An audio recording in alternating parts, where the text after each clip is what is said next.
सल्लु अलल हबीब सल्लल्लाहु तआला अला मोहम्मद सल्लल्लाहु अलैहि वसल्लम। एक हाउस वाइफ की ज़िंदगी डेली बेसिस पर किसी चैलेंज से कम नहीं। रोज़ाना सुबह जब उठते हैं तो हमें ये पता नहीं होता कि आज हम क्या करेंगे और क्या नहीं, पर दिल में बस यही बात होती है कि सब कुछ स्मूथली मैनेज कर पाएँ। सब घर वालों को, बच्चों को, सबसे बढ़कर अपने शौहर को किसी भी किस्म की कंप्लेन करने का मौका ना मिले, क्योंकि तमाम घर वालों को अच्छे तरीके से हैंडल कर पाएंगी तो तभी अपने लिए, अपने घर वालों के लिए ढेर सारी खुशियाँ समेटने और बिखेरने के काबिल बन पाएंगी। So let's get started. अस्सलाम वालेकुम everyone, welcome to Nazia Rajput vlogs. Hope you like doing good. अल्हम्दुलिल्लाह, आई एम ऑल्सो गुड।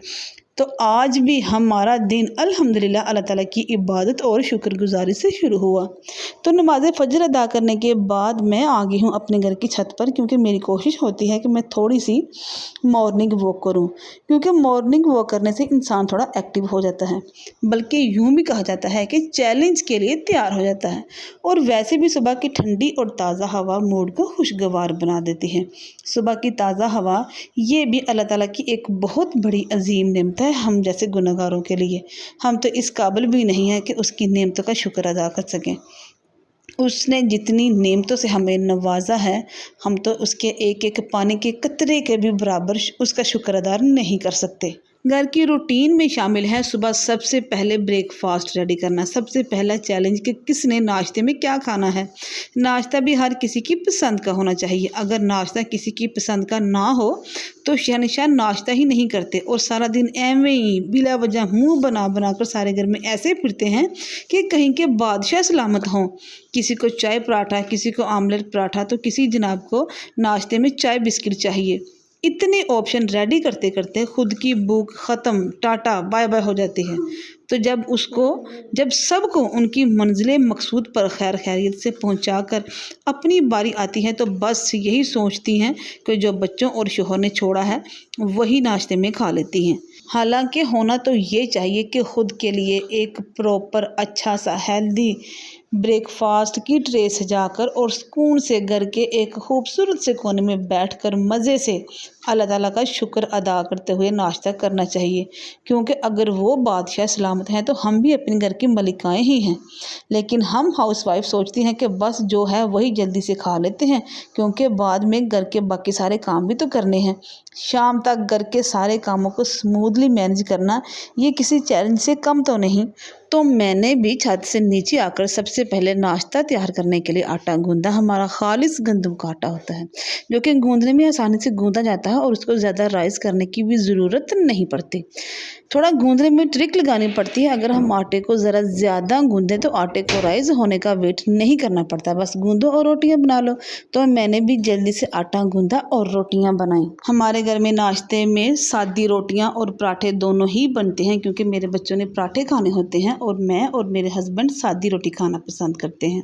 और अंडे भी लाजमी फ्राई किए जाते हैं सबके लिए, क्योंकि अंडे प्रोटीन रिच होते हैं जो स्कूल जाने वाले बच्चों के लिए ज़रूरी हैं और साथ ही बड़ों के लिए भी ज़रूरी हैं। तो पूरे दिन में 1 या 2 अंडे तो लाजमी ही खाने चाहिए, और अगर ब्रेकफास्ट में खा लिए जाएँ तो सबसे बेस्ट ऑप्शन है, क्योंकि सारा दिन आपको एनर्जाइज रखते हैं। नाश्ते से फ्री हुई तो घर की सफाई सुथराई करने लगी, तो देखा कि चारपाइयाँ गंदी मैली सी नज़र आ रही थी। तो मैंने सबसे पहले उनको अच्छी तरह से धोया ब्लीचिंग और सर्फ डालकर, ताकि मैल कुचैल के साथ जरासीम का भी सफाया हो जाए, क्योंकि चारपाइयाँ एक ऐसी घर की ज़रूरत होती हैं जो कि सारा दिन इस्तेमाल होती रहती हैं।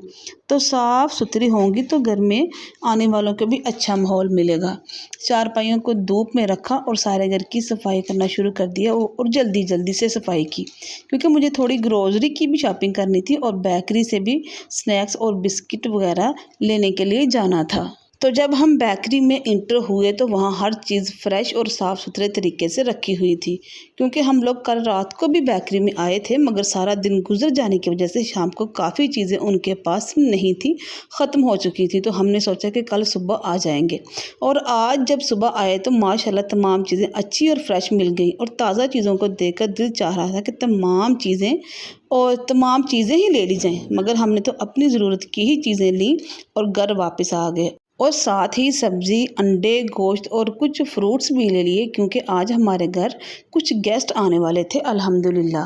तो घर वापस आकर सबसे पहले मैंने सब्ज़ी और फ्रूट्स को धोया और सब्ज़ी को साफ़ किया और इसको काट कर रख लिया ताकि मुझे चीज़ों को समेटने में आसानी हो जाए। और बाज़ार में मुझे ये कलरफुल ग्लास बहुत खूबसूरत लगे तो मैंने इनको भी बाय कर लिया। इनके कलर मुझे बहुत अच्छे लगे और इनका ये भी फ़ायदा होता है कि मेहमानों के साथ जो छोटे बच्चे होते हैं उनको इन कलरफुल गिलासों में कुछ भी सर्व किया जाए तो वो बहुत खुश हो जाते हैं। तो जी अल्हम्दुलिल्लाह मैंने तमाम चीज़ों को अच्छी तरह से समेट कर और धोकर सबको उनकी जगह पर रख दिया है और अपने किचन को फिर से कर लिया है नीट और क्लीन, ताकि मैं साफ़ सुथरे किचन में मेहमानों के लिए खाना भी बना सकूं और फ्रूट्स को भी काट कर डिशेस में अरेंज करके रख सकूं, क्योंकि किचन की शेल्फ ग्रोसरी के सामान से मुकम्मल तौर पर फिल हो चुकी थी। और अगर वैसे भी किचन अगर तमाम चीज़ों से भरा रहेगा या उसमें मैस क्रिएट किया होगा तो कुकिंग करने में डिस्टर्बिंग पैदा होगी और कई दफ़ा खाना भी मज़े का नहीं बनता।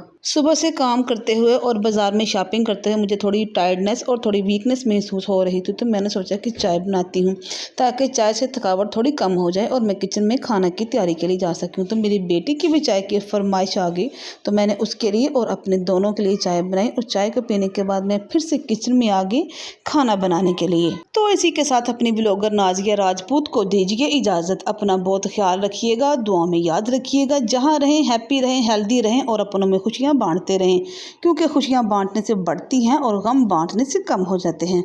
और मैं भी आपकी अपनी हूँ तो मेरे चैनल को लाइक और सब्सक्राइब करना मत भूलिएगा, क्योंकि आपकी सपोर्ट और मोहब्बत मेरे लिए बहुत ज़रूरी है। तो मिलते हैं नेक्स्ट व्लॉग में। अल्लाह हाफिज़। Happy independence day. पाकिस्तान जिंदाबाद, पाकिस्तान जिंदाबाद।